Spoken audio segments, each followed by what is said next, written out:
करके लिख दे तो नोट।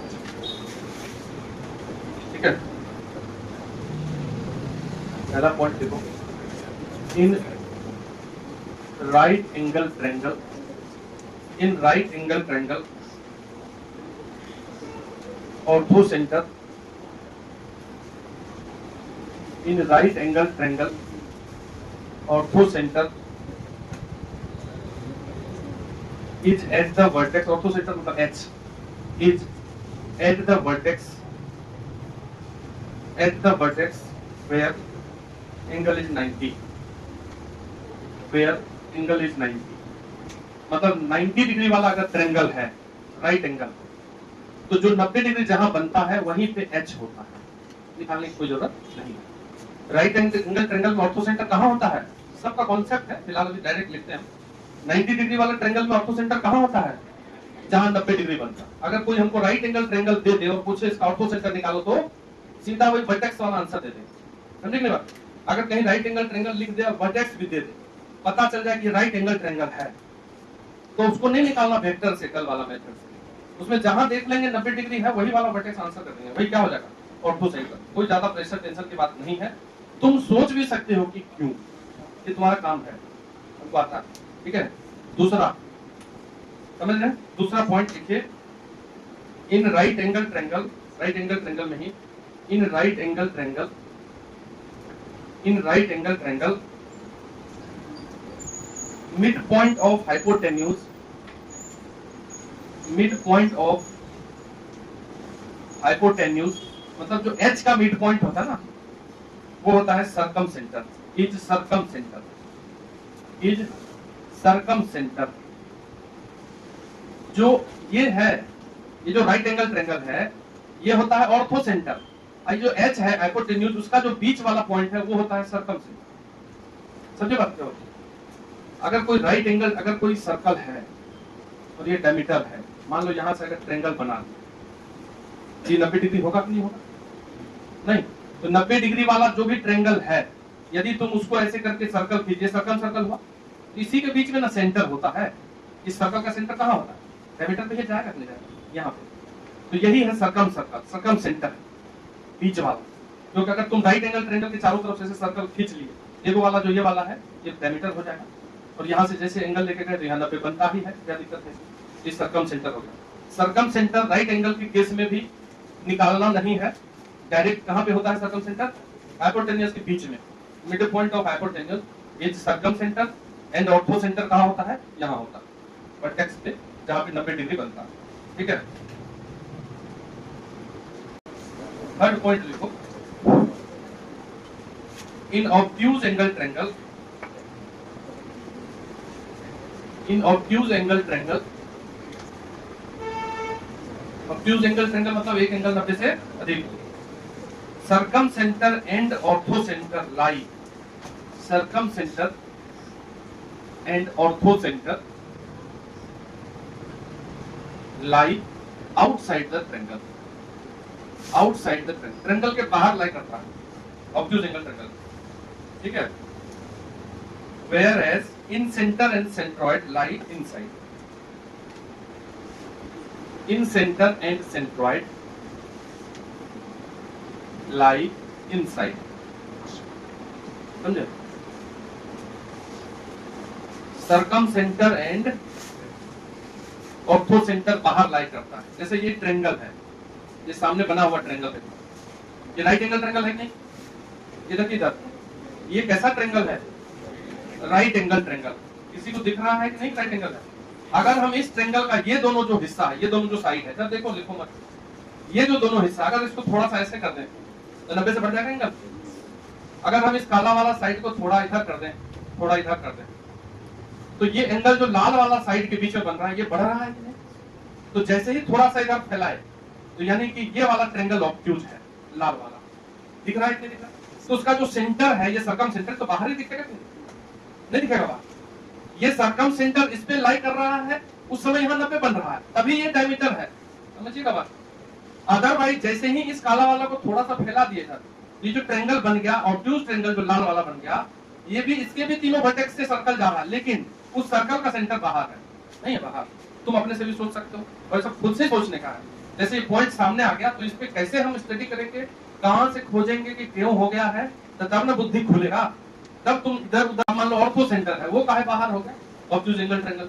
तो मान लो ये ऑब्ट्यूज एंगल ट्रायंगल है, ये ऑब्ट्यूज एंगल है कि नहीं, ठीक है। तो ऑर्थो सेंटर किसको बोलते हैं सर? भूल सेंटर क्या होता है? हाइट का इंटरसेक्शन, ऑल्टीट्यूड जो डालते हैं यहाँ से ऑब्ट्यूज एंगल पे। देखो अगर कोई ऑब्ट्यूज एंगल ट्रायंगल है तो यहाँ से जैसे हमको हाइट डालना है सामने वाले वर्टेक्स, तो वर्टेक्स तो साइड, सामने वाले साइड पे, सामने वाले साइड पे इधर है, उसको आगे प्रोड्यूस करते हैं, तब ये हाइट होता है। समझे कि बात क्या होता है? हाइट बाहर आ जाता है इस केस में, इसलिए बाहर जाके टकराएगा। तो दूसरे से भी हाइट डालोगे तो वो भी बाहर जाके टकराएगा। जैसे इससे इस पे हाइट डालोगे तो ये हाइट होगी, आगे बढ़ाएंगे तो इधर जाके टकराएगा। समझ गए? कहीं बाहर होगा ऑर्थो सेंटर। तो ये सब चीज ज्योमेट्री में पहले भी थोड़ा सा ट्रायंगल के बारे में हल्का नॉलेज है, लेकिन अगर तुम खुद सोचोगे तो ज्यादा मन लगेगा। तो तुमको ये बात ध्यान रखना है कि ऑब्ट्यूज एंगल ट्रायंगल जब भी सामने आएगा, अब स्टेटमेंट कहीं ये लिख देगा, बोलेगा सही है कि गलत। मान लो कोई एक स्टेटमेंट लिखे, बोलेगा बताओ ये गलत लिखा है सही लिखा है, तो जिसको थोड़ा सा अंदाज रहेगा वो ठीक रहेगा। ऑर्थो सेंटर और सर्कम सेंटर तो बाहर होता है ऑब्ट्यूज एंगल ट्रायंगल में, और ये इन सेंटर और सेंट्रॉइड हमेशा अंदर ही होता है। इसका कोई चर्चा नहीं है, कोई ट्रायंगल नहीं, समझ रहे हैं? वो अंदर ही चलेगा, इसमें कोई टेंशन वाली बात नहीं। नेक्स्ट पॉइंट लिखिए जो सबसे इंपॉर्टेंट, इससे क्वेश्चन सब जगह आता है, जेई में भी आता है, हर जगह आता है। ये पॉइंट से नेक्स्ट पॉइंट, लास्ट पॉइंट है, ठीक है। Centroid of all triangle,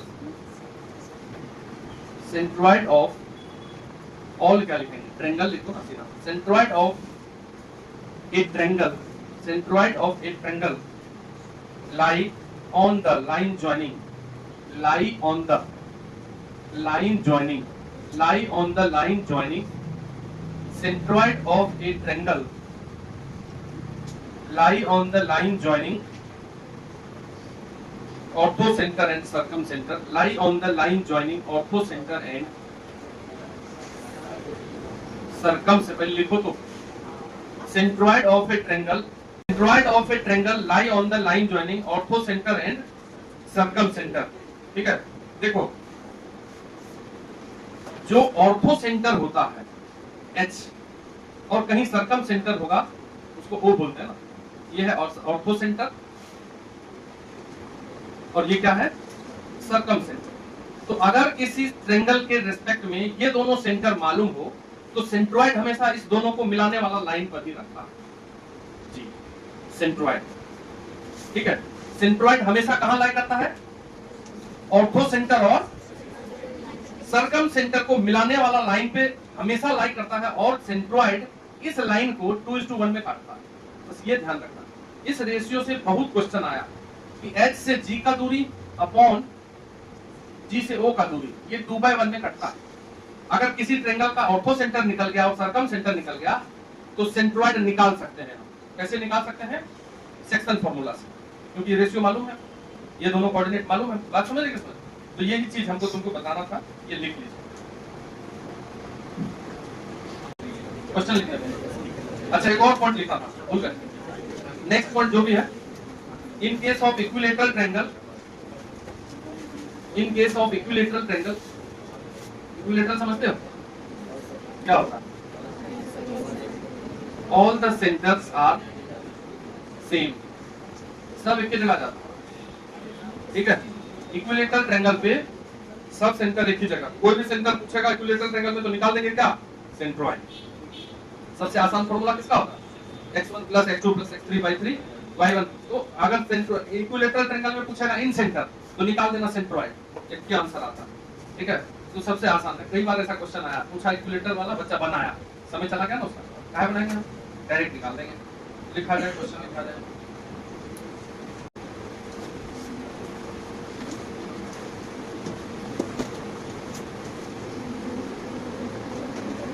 Find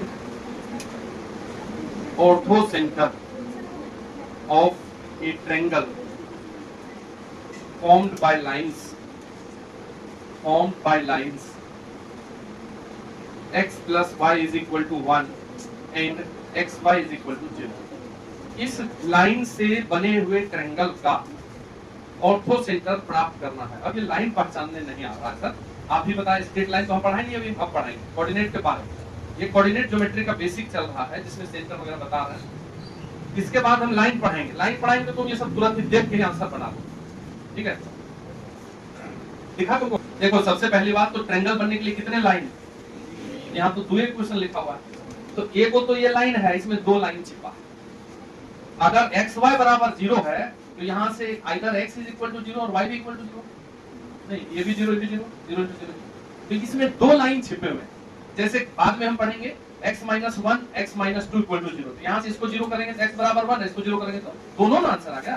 तो ये x बराबर भी 0 और y बराबर, तो ये दोनों लाइन हुआ, एक लाइन हो गया ये और दूसरा लाइन हो गया ये और तीसरा लाइन हो गया ये।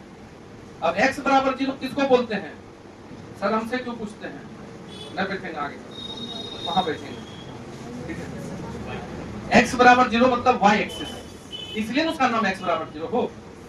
इसका नाम लड़का है, इसका नाम लड़की है, क्योंकि लड़की नहीं है इसलिए लड़का नाम है, सिंपल सी बात है, इसमें हंसने वाली क्या बात। दोनों को क्वालिटी अगर आ जाएगा तो उसको कैसे बोलेंगे लड़का है, तो अलग अलग क्वालिटी है, बिल्कुल डिफरेंट, ठीक है। ये सब को समझाने के लिए, सब को समझने वाला बात है, तुम जानते ही इसमें ये क्या बात है, कोई दूसरा बात थोड़ी बोल रहे हैं तो परेशान होने लगे। नाम x बराबर 0 इसलिए है कि x बराबर 0 मतलब y एक्सिस पे x नहीं है इसलिए उसका नाम y है, और x एक्सिस पे y नहीं है इसलिए इसका नाम x एक्सिस है। तो y नहीं है मतलब y बराबर कुछ नहीं, और x नहीं है मतलब x बराबर, ये है इक्वेशन ऑफ x एक्सिस, शुरू में भी बताया, ये है इक्वेशन ऑफ y एक्सिस। तो ये दोनों लाइन ड्रॉ कर दिए, अब तीसरा ड्रॉ करते हैं। कोई तीसरा लाइन है, इसको ड्रॉ करना है, तो कब पढ़े थे ग्राफ, 9 10 8 7 कुछ पढ़े होंगे सर, कुछ नहीं जानते तो पॉइंट लेते थे, नहीं लेते थे, x की जगह 0 रखते थे तो y1, y की जगह एक बार 0 रखते थे x1, ऐसे ही पॉइंट लेते थे, कोई भी पॉइंट ले लेंगे तो 0,1, x में 0 y में 1, तो ये हो गया 0,1 1 0। अभी हम ज्यादा बता भी नहीं रहे, ये सब तो तुम ऐसे फूक दोगे आगे तक, ठीक है, अभी तो ऐसे कुछ नहीं जानते। इन दोनों पॉइंट्स को यदि मिला दिए तो ये वाला कौन सा लाइन हो गया, यही, इसका नाम लिख देते, तीनों लाइन बना दिए, एक लाइन 2 लाइन और 3 लाइन, तीनों लाइन से घिरे हुए रीजन को क्या बोलते हैं, ट्रायंगल बोलते हैं। तो ट्रायंगल बन गया क्या, अब ये कैसा ट्रायंगल बना, right angle triangle. Right angle triangle का क्या पूछा है, कहां होता है, जहां 90 डिग्री होता है, कहां बन रहा, अरे बोलो, ओरिजिन पे। तो इस ओरिजिन का पॉइंट क्या होता है, तो इसका ऑर्थो सेंटर बनाएंगे थोड़ी ना, बस फोटो बनाए आंसर आ गया। अब तुमको लगता है ये 5-6 साल पहले ये जेईई मेन में पूछ दिया, ऐसे ही बच्चा वाला क्वेश्चन 2020 के आसपास का, ठीक है, तो एकदम छोटा सा है, एनडीए में तो ये करता है, देख लेना क्वेश्चन में, यही क्वेश्चन हो सेम टू सेम। अब x खाली ये जानना था कि इसमें 2 लाइन इसमें 1 लाइन, ऐसे ड्रॉ करके फोटो ही दिख गया कि ऑर्थो सेंटर कहां है, तो कोई क्वेश्चन नहीं है, कुछ नहीं है, 0 0। If alpha beta gamma are roots of equation, तुम्हारा भी है रौनक एग्जाम, फोन पे बात कर लो, फोन पे वाला रोज दे देंगे कहते। Alpha beta gamma are roots of equation x cube minus 12x square, x cube minus 12x square plus 44x minus 48 equal to 0। इस क्यूबिक इक्वेशन के रूट्स कौन है, alpha beta. Find centroid of a triangle, then find centroid of a triangle, centroid of a triangle whose vertices are a alpha 1 by alpha, b beta 1 by beta and c gamma 1 by। जिस triangle का vertex ऐसा है ABC, उस triangle का centroid बताना है। अब alpha beta gamma क्या है, रूट्स ऑफ क्यूबिक इक्वेशन है, ठीक है। देखिए देखो ध्यान से, जैसे क्वाड्रेटिक इक्वेशन है, इसमें कितने रूट्स, अल्फा बीटा 2 रूट्स, तो सम ऑफ रूट्स क्या होता, b by a माइनस होता। तो जब किसी भी डिग्री का इक्वेशन हो, एक एक करके यदि रूट को जोड़ोगे, sum of roots taking 1 at a time बताएं, तो जो नेक्स्ट कोएफिशिएंट है पहला को छोड़ के b by a minus, and अगला जो होता है sum of roots taking 2 at a time, मतलब दोनों को इकट्ठे ही ले लो, अल्फा बीटा, इसको बोलते हैं प्रोडक्ट ऑफ रूट्स। जैसे 2 को समान रख दिए तुमने, बोले कि दोनों को उठा लो एक के बाद, दोनों सीधा निकल जाए, फिर तो कोई गुंजाइश नहीं बचेगी, ठीक है। लेकिन अगर अलग अलग उठाना तो एक बार इसको लेंगे फिर इसको लेंगे तब जोड़ेंगे, तो ये पहला वाला था। और sum of roots taking 2 at a time का मतलब हुआ कि दोनों को उठाना, तो दोनों को देखिए बार मुड़ जाएगा अल्फा बीटा, तो उसी को प्रोडक्ट ऑफ रूट बोलते हैं। तो अगला कोफिशिएंट सी बाय ए, नीचे हमेशा पहला वाला रहता है, एक माइनस में एक प्लस। देखिए ये क्वाड्रेटिक था, जानते ही थे। क्यूबिक क्या होता है, एक क्यूबिक इक्वेशन है ax cube plus bx square plus cx plus d बराबर 0। इसके तीन रूट्स लिखना मत, अल्फा बीटा गामा। तो अगर एक एक करके जोड़ोगे उसको बोलते हैं sum of roots taking one at a time. एक एक करके अगर जोड़ेंगे तो नेक्स्ट कोफिशिएंट इधर वाला b और बाय a, नीचे में हमेशा यही रहेगा a माइनस के साथ। अब sum of roots taking two at a time, इस तीनों में दो दो को उठाना है, तो तुम किसको किसको उठाओ, तीन समान है, दो को उठाना है, उठाओ कौन सा लोगे? अरे ये तीन समान है, खिलौना है अल्फा बीटा गामा, दो को तुमको बोल लो, कौन सा दोनों लोगे? अल्फा बीटा ले। चलो तुम ये बीटा और गामा ले रही है, ये दोनों। और कोई बच्चा बोलेगा कि गामा अल्फा लेंगे, तो इतनी गुंजाइश है। अब दो और कोई पेयर नहीं बनेगा, समझ हम ये बता रहे। तो sum of roots taking two at a time होता है अगला वाला कोफिशिएंट। बी के आगे कौन है, ये प्लस में होता है। और उसके बाद sum of roots taking all at a time, three at a time. अगर तीन खिलौना है, तीनों ही लेना है, तो तीनों को लेना ही पड़ेगा अल्फा बीटा गामा एक साथ, इनटू प्रोडक्ट ऑफ रूट्स। इसका अगला कोफिशिएंट डी बाय ए, ये माइनस में, एक माइनस एक प्लस एक माइनस। कितना भी डिग्री का इक्वेशन हो ऐसे ही सोचते हैं, एक एक में ये वाला अपॉन ये वाला, दो दो में ये वाला अपॉन ये वाला, तीन में ये वाला अपॉन ये वाला, चार वाला होता है अगला वाला, एक माइनस एक प्लस एक माइनस। तो ये बात हमको नहीं पता था, तो साइड में लिखेंगे, इधर देखो ध्यान से। अब हमारा इक्वेशन क्या है, सॉल्व करते हैं। X cube minus 12x square plus 44x minus 48, इसके तीन रूट कौन कौन है, अल्फा बीटा गामा। एक एक करके जोड़ो तो alpha plus beta plus gamma क्या होगा, अगला वाला कोफिशिएंट माइनस 12 बाय पहला कोफिशिएंट, इसमें माइनस लगाए, माइनस b बाय, तो ये हो गया 12। दो दो करके लिखो, alpha beta beta gamma gamma alpha, 44 by 1 that is 44। तीनों को एक साथ लीजिए, माइनस 48 में माइनस बाय 1, तीनों आ गया। अब हमको क्वेश्चन क्या पूछा है, सेंट्रोइड। सेंट्रोइड निकालना है किस ट्रायंगल का, जिसका ए है अल्फा 1 बाय अल्फा, बी क्या है बीटा 1 बाय बीटा, और सी क्या है गामा 1 बाय गामा। और ये सेंट्रोइड जी है, जी एक्स वाई मान लो। तो एक्स कैसे निकलता है, x1 plus x2 plus x1 क्या है अल्फा, x2 क्या है बीटा, और gamma by 3। Alpha plus beta plus gamma का वैल्यू क्या निकला, तो कितना निकला x कोऑर्डिनेट ऑफ सेंट्रोइड। अब y निकालो, तो 1 by alpha y1 plus y2 plus y3 by 3। इसको सॉल्व करेंगे तो एलसीएम क्या होगा ऊपर वाले का, अल्फा बीटा गामा। यहाँ अल्फा है तो बीटा गामा, फिर यहाँ बीटा है तो गामा अल्फा, फिर गामा है तो अल्फा बीटा, और ये अपॉन 3। अब इसका भी वैल्यू निकाल के रखे अपने, 44 अपॉन 3। अल्फा बीटा गामा कितना है 48, देखो काटो 4 से कट रहा है, 11 और 12, तो 11 बाय 36। इसलिए जो सेंट्रोइड का कोऑर्डिनेट है वो क्या आ गया 4, ये आंसर। नहीं समझे, मेन यही वाला था, ये क्यूबिक इक्वेशन का सम ऑफ रूट प्रोडक्ट ऑफ